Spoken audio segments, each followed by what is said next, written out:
Hey, it's Matt Hilton with the Better Academy here. I want to make a quick video just to kind of talk about one of the common misconceptions or myths relating to creating distance by creating lag and holding it into the downswing and through impact.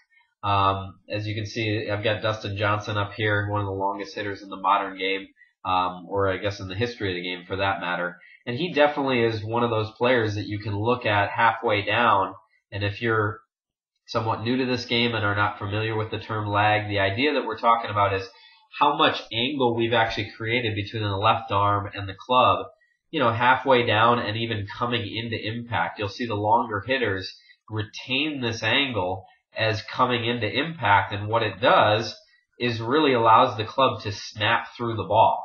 But I feel like a lot of times with instructors or even players where they talk about holding that angle deep into the downswing, I think it's a misconception that leads a lot of amateurs to basically making a mistake, and it actually defeats the purpose of it.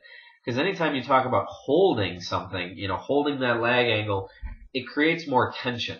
One of the biggest things you've got to realize when we're talking about creating distance is that we create this angle, but just as much on the way through, we happen to match it up where he gets those arms fully extended through impact, gets the club head back on the ball, but post-impact is just as important. What you're going to notice about Dustin Johnson, who again is one of the longest hitters in the game, he just almost mirror image on the opposite side of the ball allows that club to what we call re-hinge on the other side, and essentially lets the club very quickly pass him by. So a lot of times we focus too much on the impact point and say he's holding this ag angle and then letting it snap into the ball, but really what he's doing is making the club swing past him as fast as possible. And so in reality, we see this with a lot of other sports, or I'll say this, one in specifics.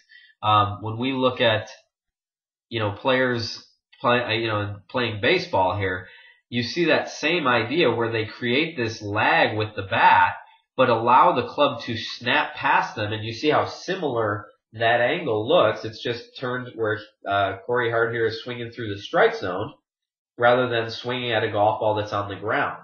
Obviously a player with a great amount of bat speed on the right. So very similar type motion, but the idea is to create this lag, but allow the head of the bat or the head of the club to pass you by through impact. And that allows the club head to travel faster than the body, creating a ton of distance, especially when you consider, the tempo of the body. Dustin Johnson is a player that basically, look, we see this type of motion in slow motion. The body doesn't look like it's traveling that fast. The club head relative to it is traveling much faster.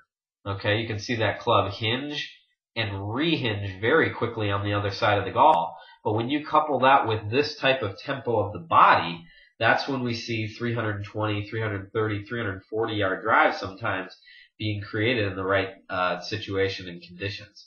So when you're looking to create some distance, the main idea is not only to have that lag angle being created on the downswing, but have the feeling that the club head is quickly passing you by through impact. That takes some timing, and it also takes good conditions and fundamentals so the face is actually square when you do it. And that's why I think, teaching professionals are always going to be relevant. You might need some help figuring out if those conditions are optimal for you.